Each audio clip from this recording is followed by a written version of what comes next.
கிறிஸ்துக்குள்ளாய் அழைக்கப்பட்ட சகோதர சகோதரிகளே, உங்கள் யாவருக்கும் கடவுள் மூலியமாய் வாழ்த்துதலை சொல்லிக் கொண்டிருக்கிறேன். இன்று நான் எடுத்துக்கொண்டக்கூடிய தலைப்பு விசுவாசத்தில் நிலைத்திருங்கள். அதுக்கு ஆதார வசனம் வாசிப்போம். எபிரேயர் 11:1.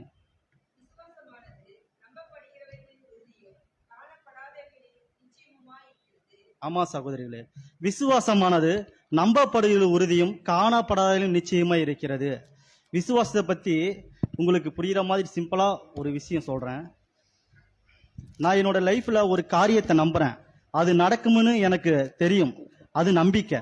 என்னோட லைஃப்ல ஒரு காரியத்தை நம்புறேன், அது நடக்கிறதுக்கு 1% கூட சான்ஸே இல்லை, ஆனாலும் நம்புறேன். ஏன்னா கர்த்தர் எனக்காக அதை செய்வார். அதுதான் விசுவாசம்.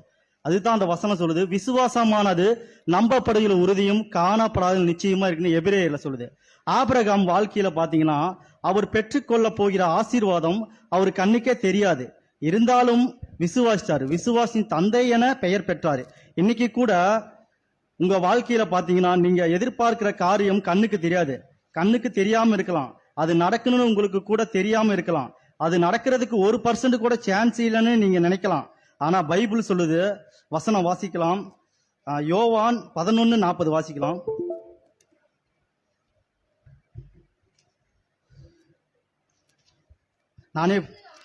நானே படிச்ச சிஸ்டர். விசுவாசித்தால் தேவனுடைய மகிமையை காண்பாய். நம்மளுக்குள்ள விசுவாசம் ஒண்ணு இருந்தா கண்டிப்பா கடவுளுடைய வார்த்தைக்கு கீழ்ப்படிஞ்சுனா கடவுள் நம்மளுக்கு பெற்றுக்கொள்ளக்கூடிய ஆசீர்வாதம் நம்மளுக்கு அதிகமா இருக்குது. வசனம் வாசிக்கலாம். எபிரேயர் 11:4 வாசிக்கலாம். எபிரேயர் 11:4.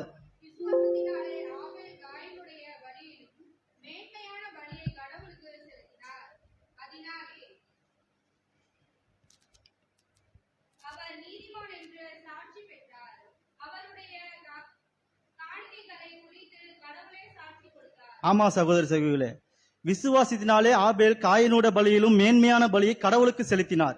அவரோட வாழ்க்கைய பாத்தீங்கன்னா கடவுளுக்கு கீழ்ப்படிஞ்சு வாழ்ந்தாரு ஆபேல். அதனால தான் தேவனே அவருக்கு சாட்சி கொடுத்திருக்காரு. இன்னைக்கு நம்மளோட வாழ்க்கையில பாத்தீங்கன்னா கடவுளுக்கு கீழ்ப்படிஞ்சு வாழ்றோமான மிகப்பெரிய கேள்வியா தான் இருக்குது. ஆனா இன்னொரு வசனம் வாசிக்கலாம். அதிலே எபிரேயர் 14:7 வாசிக்கலாம். எபிரேயர் 11:7 வாசிக்கலாம். எபிரேயர் 11:7. விசுவாசத்தினாலே அந்த வசனங்கள். ஆமா. நோவா தற்காலத்திலே காணாதவைகளை குறித்து தேவ எச்சரிப்பு பெற்று பயபக்தி உள்ளவனாகி தன் குடும்பத்தை ரட்சிப்பதற்கு பேழையை உண்டு பண்ணினான். அதனாலே அவன் உலகம் ஆக்கினைக்குள்ளானதென்று தீர்த்து விசுவாசத்தில் உண்டாகும் நீதிக்கு சுதந்திரவாளியானான். ஆமாங்க, நோவாவோட விசுவாசத்தை நீங்க பாத்தீங்கன்னா அது மிகப்பெரிய விசுவாசம். நோவாவோட விசுவாசம் பாத்தீங்கன்னா ஒரு 500 வயசுல கடவுள் சொல்றாரு, இந்த ஜனங்களை ஜலப்பிரயத்தினால் நான் அழிக்க போறேன் அப்படின்னு. ஆனா நோவா 100 வருஷமா தன்னுடைய விசுவாசத்தை பாதுகாக்கிறாரு. அவர் பாத்தீங்கன்னா 500 வயசுல அவர் பேழையை கட்ட ஆரம்பிக்கிறாரு. 600 வயது ஆகும்போது தான் 600 வயது 2 மாதம் ஆகும்போது தான் அவர் பேழையை கட்டி முடிக்கிறாரு. 100 வருஷமா தன்னுடைய விசுவாசத்துல உறுதியா நின்னர் யாருன்னா நோவா. ஏன்னா இன்னைக்கு நம்மளோட வாழ்க்கையில அந்த நோவா பத்தி பாக்குறோம்னா அவரை பற்றி நம்ம நிறைய விஷயம் தெரிஞ்சுக்கணும். 100 வருஷம்னா இன்னைக்கு நம்ம வாழக்கூடிய நாட்களே மிக கம்மி தான். ஆனா விசுவாசத்தில் நம்ம நினைச்சிருக்கோமா கேட்டா அதுக்கு மிகப்பெரிய வாய்ப்பு கம்மியா தான் இருக்குது. ஆனா நோவா மாதிரி நம்ம ஒவ்வொரு நாளும் நம்மளுடைய வாழ்க்கையில விசுவாசம் உள்ளவர்களா இருக்கணும். அதிலே வாசிக்கலாம். எபிரேயர் 11:8 வாசிங்க சகோதரி. விசுவாசத்தினாலே ஆபிரகாம் தான் சுதந்திரமாக பெறப்போகிற இடத்திற்கு போகும்படி அழைக்கப்பட்ட போது கீழ்ப்படிந்து தான் போகும் இடம் இன்னதென்று அறியாமல் புறப்பட்டு போனார். ஆமாங்க, கீழ்ப்படிஞ்சு தான் போகும் இடம் இன்னதென்று அறியாமல் புறப்பட்டு போனார். கடவுள் சொல்லிட்டாரு இந்த தேசத்தை விட்டு வாப்பான்னு சொல்லிட்டாரு. அந்த வார்த்தைக்கு உடனே அவர் கீழ்ப்படிஞ்சாரு. அவருக்கு ஏகப்பட்ட சொத்துக்கள் ஏகப்பட்ட விஷயங்கள் அவருக்குள்ள இருந்தாலும் ஆனா கடவுள் சொன்ன ஒரு வார்த்தைக்கு கீழ்ப்படிஞ்சு தன்னோட சொத்து அனைத்தையுமே விட்டு அவர் கீழ்ப்படிஞ்சு அந்த தேசத்துக்கு புறப்பட்டு போனாரு. இன்னைக்கு நம்மளோட வாழ்க்கையில அந்த கீழ்ப்படிது இருக்குதான்னு நம்ம ஒவ்வொரு நாள் நம்ம ஆராய்ஞ்சு பார்க்கக்கூடியதா இருக்கணும். அதிலே வாசிக்கலாம். எபிரேயர் 11:11 வாசிப்போம். விசுவாசத்தினாலே சாராளும் வாக்குத்தத்தம் பண்ணினவர் உண்மையுள்ளவர் என்று எண்ணி கர்ப்பம் தரித்து பெலனடைந்து வயது சென்றவளாய் இருந்தும் பிள்ளை பெற்றார். ஆமாங்க, விசுவாசத்தினாலே சாராலும் வாக்குத்தத்தம் பண்ணினவர் உண்மையுள்ளவர் என்று எண்ணி கற்பம் தரித்து பலனடைந்து வயது சென்றவளா இருந்து பிள்ளை பெற்றார். சாராக்கு வயசு பாத்தீங்கன்னா 90 வயசு. அவங்க பிள்ளை பெற்றிருப்பாங்கன்னா அவங்களோட சரீரத்தில் இருந்த எல்லாருமே செத்து போச்சு. ஆனா விசுவாசம் அவங்களுக்கு ஒண்ணு இருந்ததுனாலதான் 90 வயசுல அவங்க குழந்தைய பெற்று எடுக்கிறாங்க. அதிலே வாசிப்போம், எபிரேயர் 11:17 வாசிக்கலாம். மேலும் விசுவாசத்தினாலே ஆபிரகாம் தான் சோதிக்கப்பட்ட போது ஈசாக்கை பலியாக ஒப்புக் கொடுத்தார். ஆமாங்க, கடவுள் ஆபிரகாமை சோதிக்கிறாரு. மேலும் விசுவாசினால் ஆபிரகாம் சோதிக்கப்பட்ட போது ஈசாக்க பலியாக கொடுத்தார். அவருக்கு ஒரு சோதனை வந்துச்சு.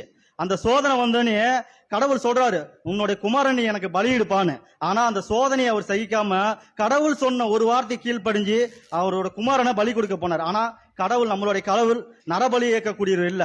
அவர் என்ன பண்ணுவாரா, நரபலி ஏத்துக்க மாட்டாரு. ஆனா அவருக்கு விசுவாசம் நோவா கொண்டு இருந்ததுனால தான் இப்படியாப்பட்ட விஷயத்தை இன்னைக்கு செஞ்சிருக்காரு. அதிலே வாசிக்கலாம், எபிரேயர் 11:24 வாசிப்போம். விசுவாசத்தினாலே மோசே தான் பெரியவனான போது பார்வோனுடைய குமார்த்தியின் மகன் எண்ணப்படுவதை வெறுத்து 25 வாசிக்கலாம் சிஸ்டர். அதுல அநித்தியமான பாவ சந்தோஷங்களை அனுபவிப்பதை பார்க்கிறோம். ஆமா, வாசிங்க. தேவனுடைய ஜனங்களோடு துன்பத்தை அனுபவிப்பதை தெரிந்து கொண்டு. ஆமாங்க, விசுவாசத்தினாலே மோசே பெரியவனான போது பார்வோனுடைய குமாரத்தின் மகன் எனப்படுவதை வெறுத்துட்டாரு. அவருக்கு விசுவாசம் ஒண்ணு இருந்ததுனால பார்வோனுடைய குமாரத்தின் மகன் எனப்படுவதை வெறுத்துட்டாரு. அவளை காசு பணம் இருந்தாலே அவருக்கு விசுவாசம் இருந்துச்சு. அந்நீதமான பாவ சந்தோஷங்களை அனுபவிக்க பார்க்கலாம் கடவுளுடைய ஜனங்களோடு துன்பத்தை அனுபவித்தே தெரிந்து கொண்டாரு. அப்ப எவ்வளவு பெரிய விசுவாசம் பாருங்க மோசேவுக்கு. இன்னைக்கு நம்மளுக்கு காசு பணம் இருந்தா கண்டிப்பா நம்ம கடவுள்கிட்ட வரமா கேட்டா அது மிகப்பெரிய கேள்வியாக. ஏன்னா நம்மளோட விசுவாசம் சற்று அப்புறம் போயிடும். கடவுள் அப்புறம் நெக்ஸ்ட் நம்ம காசு தான் நம்மளுக்கு முக்கியம் நினைப்பான். ஆனா மோசே ஒருபோதும் அப்படி நினைக்கவே இல்லை. கடவுள் தான் முக்கியன்னு அவர் எவ்வளவு பெரிய விஷயம் செஞ்சிருக்காருன்னா அந்த ஜனங்களோட துன்பத்தை அனுபவிப்பதே தெரிந்து கொண்டாரு. இன்னொரு வசனம் வாசிக்கலாம், எபிரேயர் 11:31 வாசிக்கலாம் சிஸ்டர். விசுவாசத்தினாலே ராகாப் என்னும் வேசி வேவுகாரரை சமாதானத்தோட ஏற்றுக்கொண்டு கீழ்ப்படியாதவர்களோட கூட சேதமாகாதிருந்தாள். ஆமாங்க, விசுவாசத்தினால் ராகாப் என்னும் வேசி வேவுக்காரை சமாதானத்தோடு ஏற்றுக்கொண்டார். சாரா அவங்க தெரிஞ்சு பாருங்க, விசுவாசத்தினால் அந்த ராகாப்பின் அவங்க வேசி கடவுளை பத்தி அவங்களுக்கு எப்படி தெரிஞ்சுக்குது. அப்ப அவங்க கடவுள் மேல எவ்வளவு விசுவாசமா இருந்திருக்காங்க பாத்தீங்களா. வானத்துக்கும் பூமிக்கும் இவர்தான் தேவன் அவருக்கு தெரிஞ்சுக்குது. அந்த யாருக்கு, ராகாப்புக்கு தெரிஞ்சுக்குது. அப்ப அவங்க எவ்வளவு ஒரு விசுவாசமா இருக்காங்க பாத்தீங்களா. அதிலே 32 வாசிக்கலாம் சிஸ்டர்.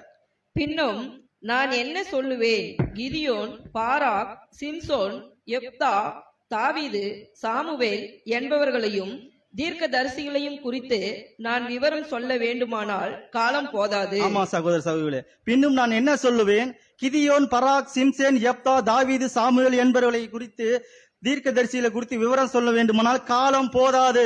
இந்த காலமே பத்தாது சொல்றாங்க. ஏன்னா அவ்வளவு விசுவாசமா உறுதியா வாழ்ந்தவங்க யாருன்னா இந்த பைபிள் இருக்கிற வசனம் சொல்லிட்டு பராக், சிம்சேன், யெப்தா, தாவீது இவங்க எல்லாம் அந்த விசுவாசத்தில் உறுதியா இருந்தவங்க. அதிலே வாசிக்கலாம், 33 வாசிக்கலாம் சகோதரி. விசுவாசத்தினாலே அவர்கள் ராஜ்யங்களை ஜெயித்தார்கள், நீதியை நடப்பித்தார்கள், வாக்குத்தத்தங்களை பெற்றார்கள், சிங்கங்களின் வாய்களை அடைத்தார்கள். ஆமாங்க, விசுவாசம் அவங்க இருந்தனால விசுவாசினால் அவர்கள் ராஜ்யங்களை ஜெயித்தார்கள், நீதியை நடப்பித்தார்கள், வாக்குத்தத்தங்களை பெற்றார்கள், சிங்கங்களின் வாய்களை அடைச்சாங்க. இது எவ்வளவு பெரிய விசுவாசம். இது உண்மையிலே நம்ம நினைச்சு கூட பார்க்க முடியாத விசுவாசங்க.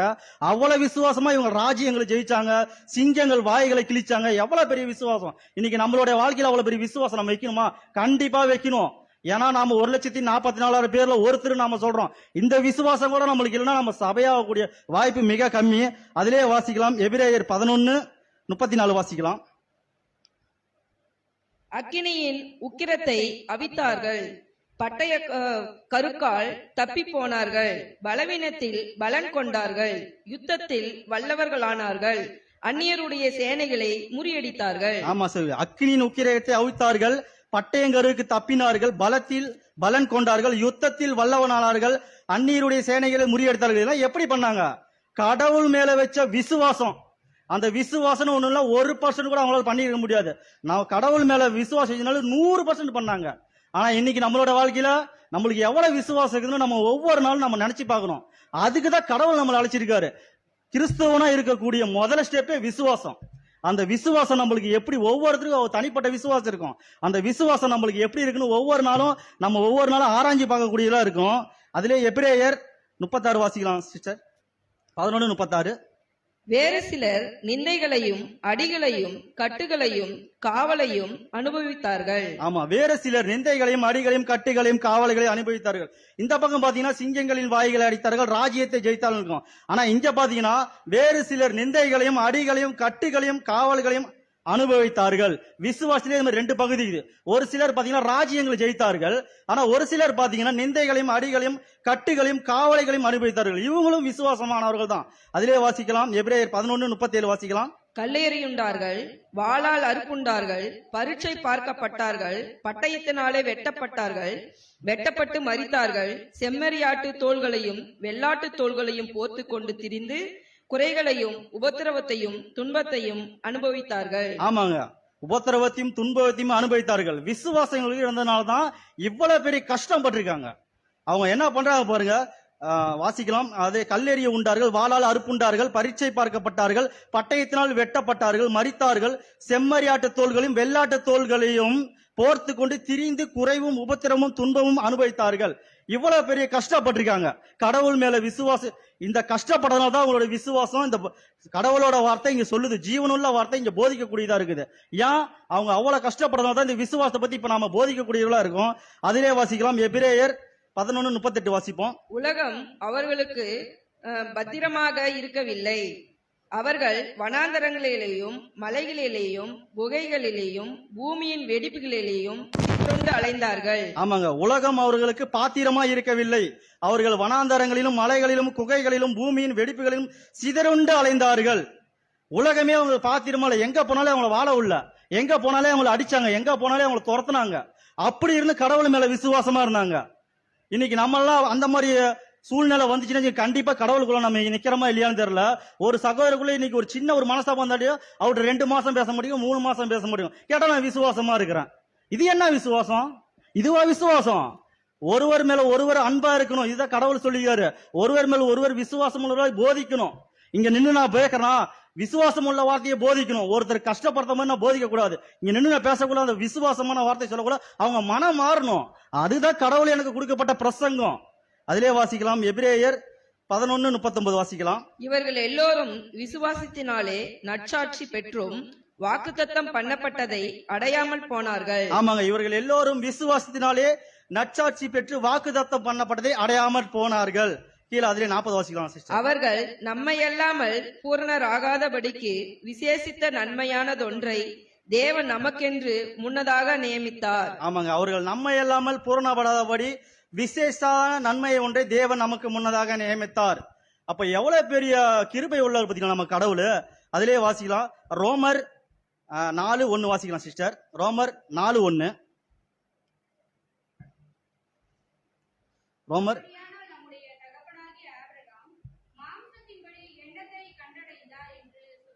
அதிலே 19 வாசிக்கலாம் சிஸ்டர். ரோமர் 4:19.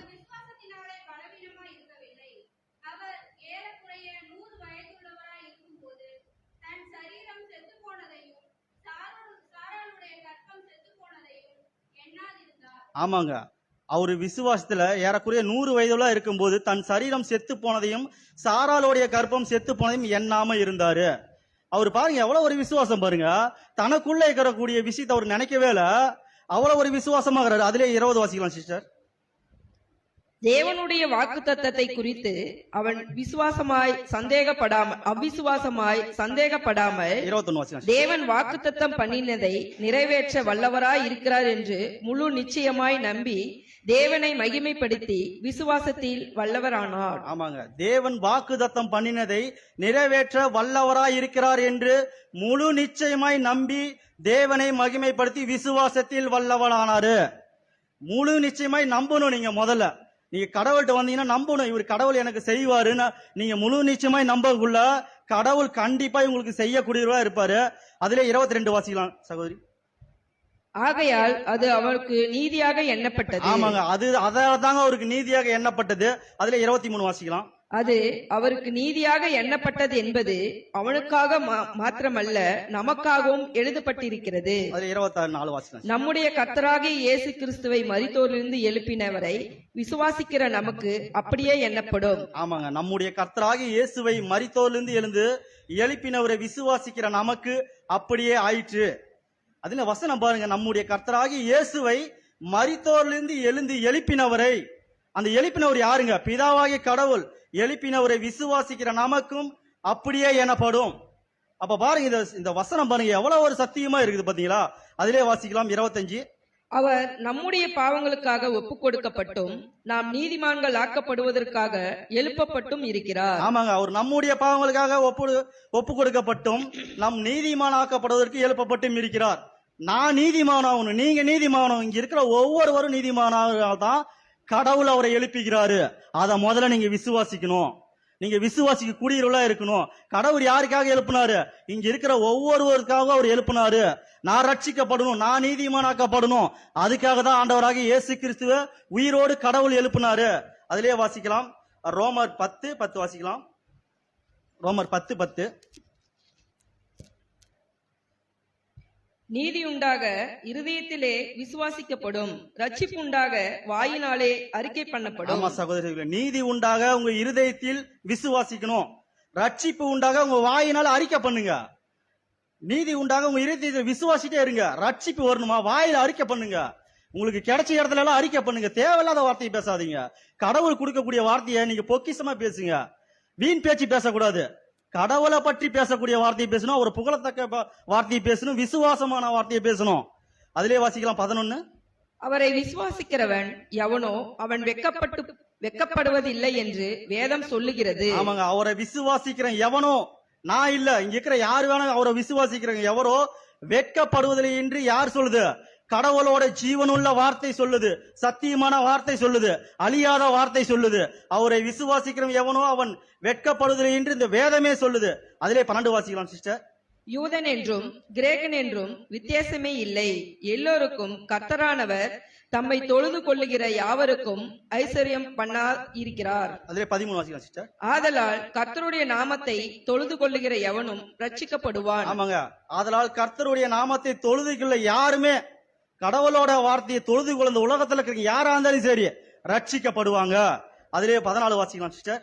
அவரை விசுவாசியாதவர்கள் எப்படி அவரை தொழுது கொள்ளுவார்கள்? அவரை குறித்து கேள்விப்படாதவர்கள் எப்படி விசுவாசிப்பார்கள்? பிரசங்கிக்கிறவன் இல்லாவிட்டால் எப்படி கேள்விப்படுவார்கள்? ஆமாங்க, அவரை விசுவாசியாதவர்கள் எப்படி அவரை தொழுது கொள்வார்கள்? அவரை குறித்து கேள்விப்படாதவர்கள் எப்படி விசுவாசிப்பார்கள்? பிரசங்கிக்கிறவன் இல்லாவிட்டால் எப்படி கேள்விப்படுவார்கள்? இங்க யாரு பிரசங்கிக்கிறா? கடவுளோட வார்த்தை சொல்லி கரெக்டான விதத்துல இங்க யாரு பிரசங்கிக்கிறாங்கன்னா மிகப்பெரிய வாய்ப்பு கம்மி. பிரசங்கிக்கிறவங்க எப்படி இருக்கிறாங்க? ஒண்ணு காணிக்கைக்காக பிரசங்கிக்கிறாங்க, சத்தியத்தை விற்கிறாங்க, இந்த மாதிரி பிரசங்கிக்கிறாங்க. இந்த மாதிரி எல்லாம் பிரசங்கிக்க கூடாது. கடவுளோட வார்த்தையை உள்ளதை உள்ளபடி சொல்லணும். அதுக்கு தான் நம்ம அழைக்கப்பட்டோம். இன்னைக்கெல்லாம் பிரசங்கம் பாத்தீங்கன்னா வேற மாதிரி ஆச்சு. பாட்டு பாடிட்டே இருப்பாங்க, இடையில அந்நிய பாசை ரக பக பகவான கத்துறது, அதுல ஒண்ணுமே புரியாது. கேட்டா நான் விசுவாசிக்கிறேன். இது என்னங்க விசுவாசம்? நம்மளோட விசுவாசம் எப்படி இருக்கணும்? நம்மளோட இருதயத்திலிருந்து விசுவாசிக்கணும். அதிலே ரோமர் 10:17 வாசிக்கலாம். ஆதலால் விசுவாசம் கேள்வியினாலே வரும், கேள்வி தேவனுடைய வசனத்தினாலே வரும். ஆமாங்க, ஆதலால் கேள்வி விசுவாசத்தினால் வரும், தேவனுடைய வசனத்திலிருந்து வரும். அதிலே எபேசியர் 2:1 வாசிக்கலாம் சிஸ்டர். எபேசியர் 2:1.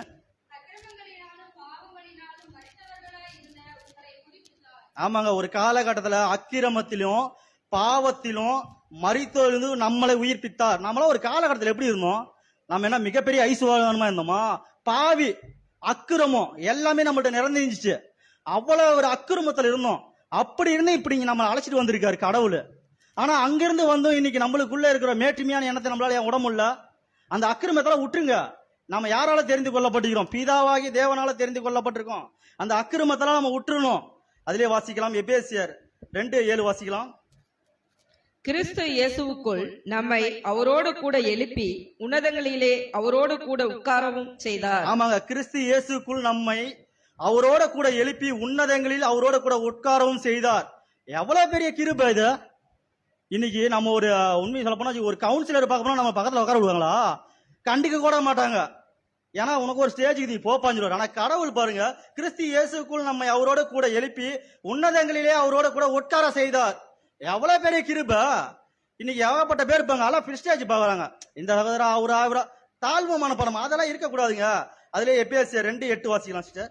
கிருபையினாலே விசுவாசை கொண்டு ரட்சிக்கப்பட்டீர்கள். இது உங்களால் உண்டானது அல்ல, இது தேவனுடைய ஈவு. ஆமாங்க, கிருபையினாலே விசுவாசத்தை கொண்டு ரட்சிக்கப்பட்டீர்கள். இது உங்களால உண்டானது அல்ல, இது கடவுளுடைய ஈவு, வரம். இது கடவுளுடைய வரம்.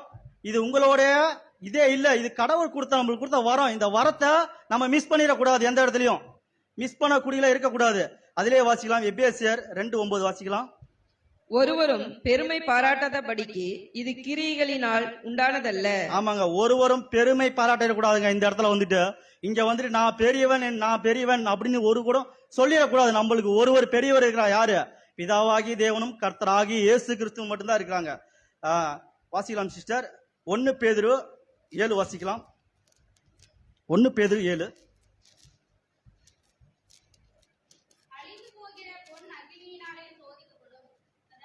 ஆமா சிஸ்டர்.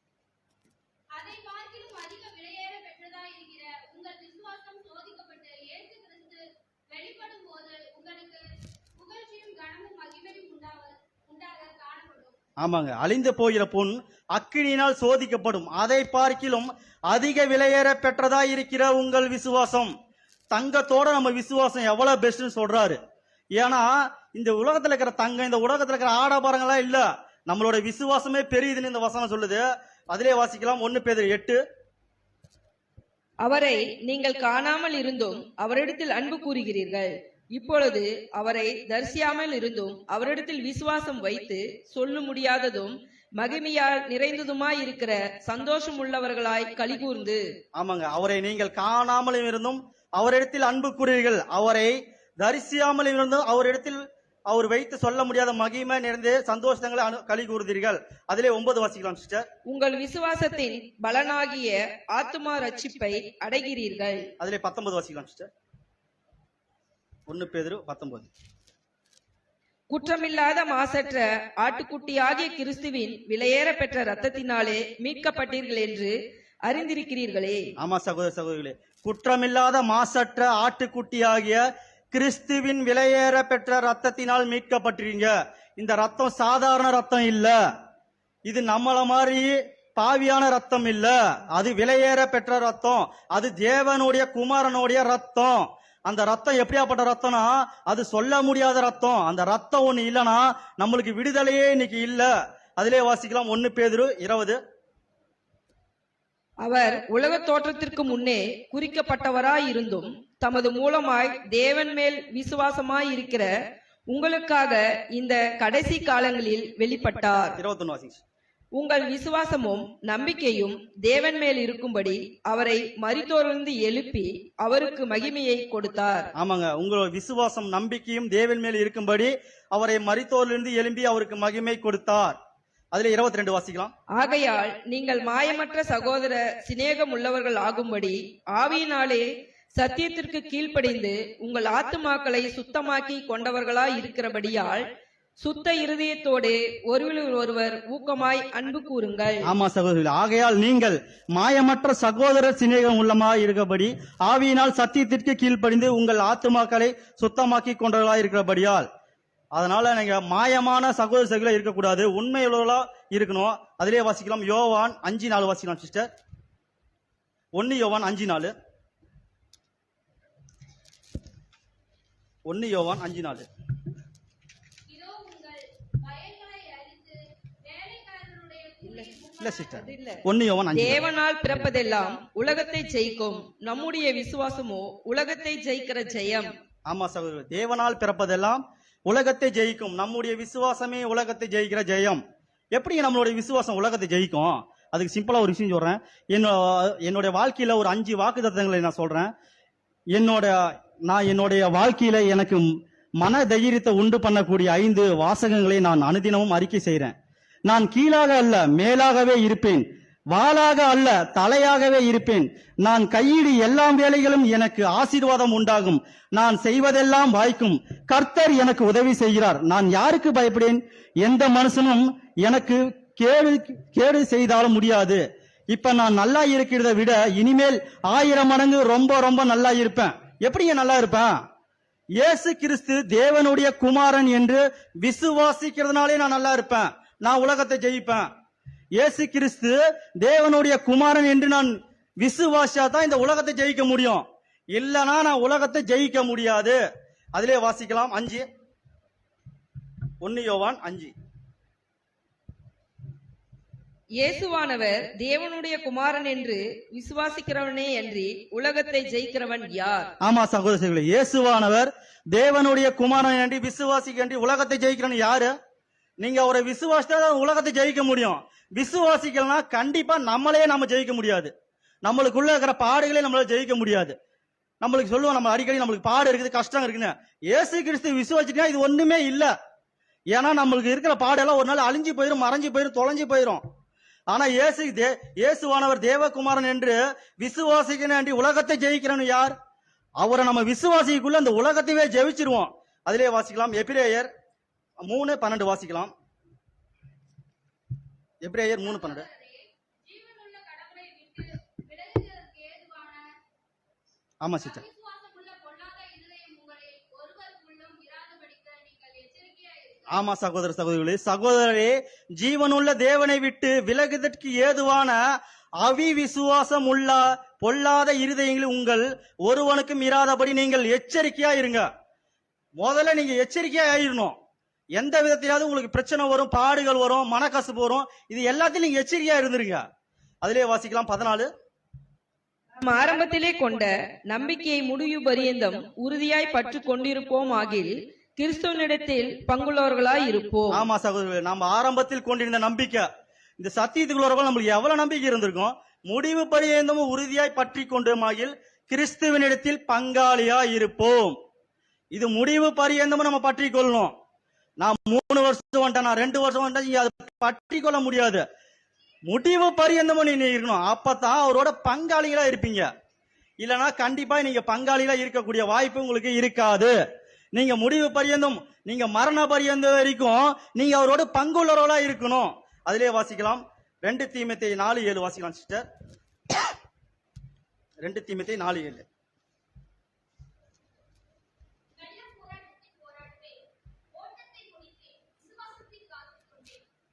ஆமா, பவுல் சொல்றாரு, நல்ல போராட்டத்தை போடினேன், விசுவாசத்தை முடித்தேன், விசுவாசத்தை காத்து கொண்டேன்னு சொல்றாரு.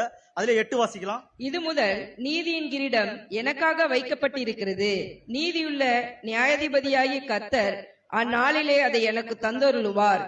எனக்கு மாத்திரமல்ல, அவர் பிரசன்னமாகுதலை விரும்பும் யாவருக்கும் அதை தந்தருளுவார். ஆமாங்க, அவருக்கு மட்டும் இல்ல, பிரசன்னமாக விரும்பும் யாவருக்கும் அதை தருவார். கடவுளோட விசுவாசத்தை நீங்க, கடவுளோட வார்த்தையை நீங்க விசுவாசிங்கன்னா உங்களுக்கு கிரீடம் இருக்குது. இல்லையா? நீங்க விசுவாசிக்கிறீங்களா? கண்டிப்பா விசுவாசிங்க. கடவுளை விசுவாசிக்க கூடிய வேலை இல்லாம நம்மளுக்கு வேற என்னங்க வேலை இந்த உலகத்துல? இல்ல நம்மளை விசுவாசிக்கணுமா? நீங்க கடவுளை விசுவாசித்தா உங்களோட குடும்பம் நம்ம விசுவாசிக்க முடியும், நம்மளோட பிள்ளைகளை விசுவாசிக்க முடியும். ஆபிரகாமை விசுவாசிச்சாரு, அவரோட சந்ததி ஆசீர்வதிக்கப்பட்ட மாதிரி நம்மளும் ஆசீர்வதிக்கப்படுவோம். இன்னைக்கு நான் விசுவாசினா என்னோட குழந்தை ஆசீர்வதிக்கப்படும். எனக்கு மட்டும் அந்த விசுவாசம் இல்ல, என்னோட குழந்தை, அவரோட குழந்தை, இவங்க எல்லாமே ஆசீர்வதிக்கப்படுங்க. விசுவாசம் ஒண்ணு இருந்துச்சுன்னா நம்ம குடும்பமே ஆசீர்வதிக்க கூடியதா இருக்கும். அதிலே வாசிக்கலாம் 1 பேதுரு 4:7. 1 பேதுரு 4:7. எல்லாவற்றுக்கும் முடிவு சமீபமாயிற்று. ஆகையால் தெளிந்த புத்தி உள்ளவர்களாய் இருந்து ஜெபம் பண்ணுவதற்கு ஜாக்கிரதை உள்ளவர்களாய் இருங்கள். ஆமா சகோதரர்களே, எல்லாவற்றிற்கும் முடிவு காலம் சமீபமாயிருச்சு. ஆகையால் தெளிந்த புத்தி உள்ளவர்களாய் இருந்து ஜெபம் பண்ணுவதற்கு ஜாக்கிரதை உள்ளவர்களாய் இருங்கள். நீங்க ஜெபத்துல எதை விசுவாசிங்களோ கண்டிப்பா அதை நீங்க பெற்றுக்கொள்வீங்க. அதிலே வாசிக்கலாம் 9. முறுமுறுப்பில்லாமல் ஒருவரை ஒருவர் உபசரியுங்கள். அதிலே வாசிக்கலாம் சிஸ்டர் 11. ஒருவன் போதித்தால் தேவனுடைய வாக்கியங்களின்படி போதிக்க கடவன். ஒருவன் உதவி செய்தால் தேவன் தந்தருளும் பலத்தின்படி செய்ய கடவன். எல்லாவற்றிலேயும் இயேசு கிறிஸ்து மூலமாய் தேவன் மகிமைப்படும்படியே செய்வீர்களாக. அவருக்கே மகிமையும் வல்லமையும் சதா காலங்களிலும் உண்டாயிருப்பதாக. ஆமென். ஒருவன் போதித்தால் தேவனுடைய வாக்கின்படியே போதிக்க கடவன். ஒருவன் உதவி செய்தால் தேவன் தந்தருளும் பலத்தின்படியே உதவி செய்ய கடவன். எல்லாவற்றையும் இயேசு கிறிஸ்து மூலமாய் தேவன் மகிமைப்படுத்தும்படியே செய்வீர்களாக. அவருக்கே மகிமை உண்டாவதாக. ஆமாங்க, நீங்க போதிக்கக்கூடிய வார்த்தையும், நீங்க பேசக்கூடிய வார்த்தையும், நீங்க உதவி செய்யக்கூடிய வார்த்தையும், இதெல்லாம் கடவுள் உங்களுக்கு கொடுத்த வர மாதிரியே நீங்க செய்யணும். நீங்க அந்த இடத்துல பெருமை பாராட்டக்கூடாது. நான் தான் சகோதரர் செஞ்சேன்னு பெருமை பாராட்டக்கூடாது. கடவுள் என்ன சொன்னாரு, அவரு கொடுத்த பிரகாரமாவே நீங்க கொடுங்க.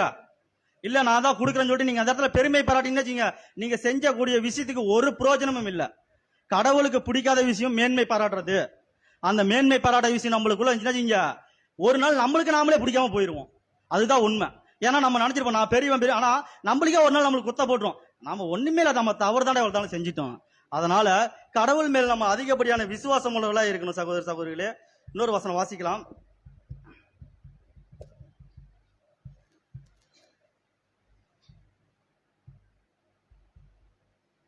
அப்போஸ்தலர் 10:43 வாசிக்கலாம். அப்போஸ்தலர் 10:43. அவரை விசுவாசிக்கிறவர் எவரோ அவர் அவருடைய நாமத்தினாலே பாவ மன்னிப்பை பெறுவார் என்று தீர்க்கதரிசிகள் எல்லோரும் அவரை குறித்து சாட்சி கொடுத்திருக்கிறார்கள் என்றார். ஆமா சகோதரி, அவரை விசுவாசிக்கிறவன் எவனோ அவருடைய நாமத்தினாலே பாவ மன்னிப்பை பெறுவான் என்று தீர்க்கதரிசிகள் எல்லோரும் அவரை குறித்து சாட்சி கொடுத்திருக்காங்க. தீர்க்கதரிசி எல்லோருமே அவரை விசுவாசிக்கிறவங்களை கொடுத்து சாட்சி கொடுத்திருக்காங்க. அதிலே வாசிக்கலாம். யோவான் 5:24. யோவான் 5:24. என் வசனத்தை கேட்டு என்னை அனுப்பினவரை விசுவாசிக்கிறவருக்கு நித்திய ஜீவன் உண்டு. அவர் ஆக்கினை தீர்ப்புக்கு உட்படாமல் மரணத்தை விட்டு நீங்கி ஜீவனுக்கு உட்பட்டிருக்கிறார் என்று மெய்யாகவே மெய்யாகவே உங்களுக்கு சொல்லுகிறேன். ஆமா சகோதர சகோதரிகளே, என் வசனத்தை கேட்டு என்னை அனுப்பினவரை விசுவாசிக்கிறவனுக்கு நித்திய ஜீவன் உண்டு என்று அவன் ஆக்கினைக்கு தீர்க்கப்படாமல் மரணத்தை விட்டு நீக்கி ஜீவனுக்கு உட்பட்டிருப்பான் என்று மெய்யாகவே மெய்யாகவே உங்களுக்கு சொல்கிறேன். சொல்றாரு பாருங்க, மெய்யாகவே மெய்யாகவே உங்களுக்கு சொல்கிறேன். 2 தாடி சொல்றாரு. கடவுள் ஒரு தாடி சொன்னாலே 1000% உண்மை. இங்க 2 தாடி சொல்றாரு. மெய்யாகவே மெய்யாகவே உங்களுக்கு சொல்கிறேன் சொல்றாரு. அப்ப என்னங்க, கடவுள் மேல நம்ம அதிக விசுவாசம் உள்ளவர்களா இருக்கணுங்க. இன்னும் வரக்கூடிய நாட்கள்ல இன்னொரு வசனம் வாசிக்கலாம்.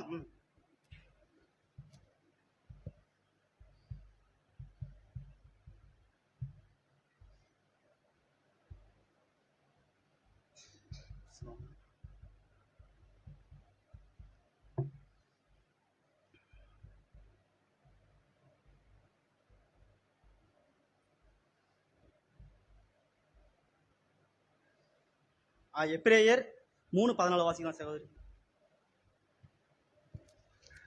நாம் ஆரம்பத்திலே கொண்ட நம்பிக்கையை முடிவு பரியந்தம் உறுதியாய் பற்றிக் கொண்டிருப்போமாகில் கிறிஸ்துவினிடத்தில் பங்குள்ளவர்களாய் இருப்போம்.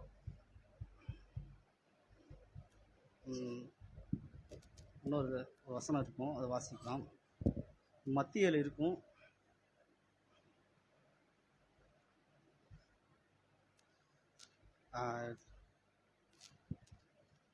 ஆமா, லூக்கா 19:4 வாசிக்கலாம். கடைசியாக லூக்கா 19:4. அவர் போகும் வழியில் பாடிங்க. அதுதான் சிஸ்டர். ஆமா படிங்க.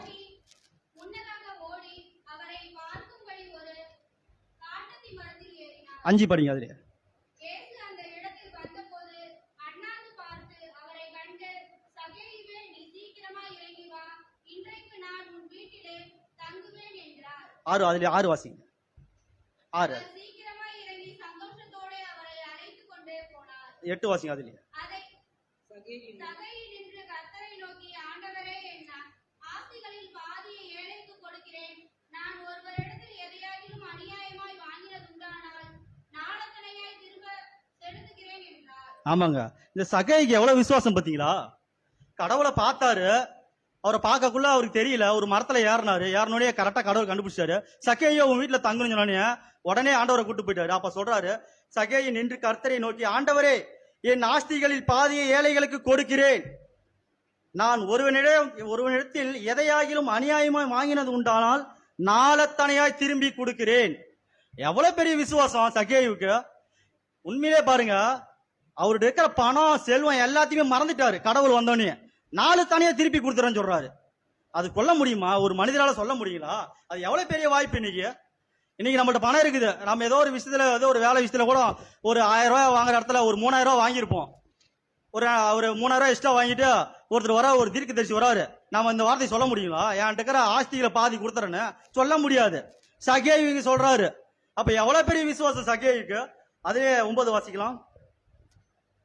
இயேசு அவனை நோக்கி, இன்றைக்கு இந்த வீட்டுக்கு ரட்சிப்பு வந்தது, இவனும் ஆபிரகாமுக்கு குமாரனாய் இருக்கிறானே. ஆமாங்க, இயேசு அவனை நோக்கி, இன்றைக்கு இந்த வீட்டுக்கு ரட்சிப்பு வந்தது, இவனும் ஆபிரகாமின் குமாரனாய் இருக்கிறானே. எவ்வளவு பெரிய வார்த்தை பாத்தீங்களா? சக்கேயு அந்த வார்த்தை சொன்னோன்னு இயேசு சொல்றாரு, இயேசு அவனை நோக்கி, இன்றைக்கு இந்த வீட்டுக்கு ரட்சிப்பு வந்தது, இவனும் ஆபிரகாமனுக்கு குமாரனாய் இருக்கிறானேன்னு சொல்றாரு.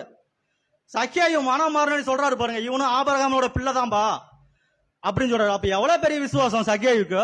சக்கேயு சொன்னோன்னு கடவுள் சொன்ன வார்த்தையை பாத்தீங்களா? நீயும் ஆபிரகாமனோட பிள்ளைதான்பா அப்படின்னு சொல்றாரு. இன்னைக்கு நாமளும் ஆபிரகாமோட பிள்ளை தான், வாக்கு தத்தத்தின் பிள்ளைங்கள். நாம அதன்படி வாழ்றோமான்னு ஒவ்வொரு நாளும் நம்ம ஒவ்வொரு நாளும் நினைச்சு பார்க்கக்கூடியதா இருக்கணும். நம்ம கடவுள் மேல எவ்வளவு விசுவாசமா இருக்கிறோம், ஒவ்வொரு நாளும் கடவுளை எப்படி பின்பற்றுறோம், கடவுள் மேல எவ்வளவு வாஞ்சியா இருக்கிறோம், வசனத்தின்படி எப்படி வாழ்றோம்.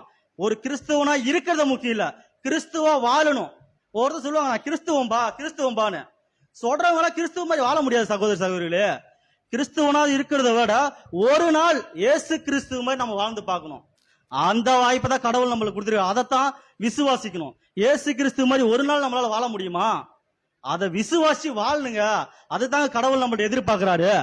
அந்த மாதிரி விசுவாசம் உள்ளவர்கள் தான் நம்மள கடவுள் ஒவ்வொரு நாள் தெரிந்து கொண்டாரு. அந்த விசுவாசின்படி நீ ஒவ்வொரு நாள் நம்ம வாழக்கூடிய பிள்ளையா இருக்கணும். இனிமேல் வரக்கூடிய காலகட்டத்தில் காலம் சபீகமாயிருச்சு, இருக்கிற காலம் ரொம்ப கம்மி தான். அதனால நம்ம ஒவ்வொருவரும் விசுவாசத்துல அதிகமா இருக்கணும், ஜெபத்துல அதிகமா இருக்கணும், ஐக்கியத்துல அதிகமா இருக்கணும், அன்புல ஐக்கியமா இருக்கணும். இது எல்லோருத்திலும் ஐக்கியமா இருக்கணும். பிதாவாகி தேவனையும் கர்த்தராகி இயேசு கிறிஸ்துவும் விசுவாசிக்கணும். அதிகப்படியாக விசுவாசம் நம்மளோட வாழ்க்கையில நம்ம ஒவ்வொரு நாளும் நிலைநிற்கக்கூடியவர்களா இருக்கணும். கடவுளை ஏற்றி ஒவ்வொரு நாளும் நம்ம பின்பற்றி நடக்கக்கூடிய பிள்ளைகளா இருக்கணும். நம்ம சுய சித்தத்தின்படி செய்யாம கடவுளுக்கு ஏற்ற சித்தத்தின்படி நம்ம செய்யணும். அதனால இந்த வார்த்தையை கேட்ட சகோதர சகோதரர்களுக்கு யாவருக்கும் கடவுள் மூலியமாய் நன்றியை எடுத்துக் கொள்கிறேன். ஆமென்.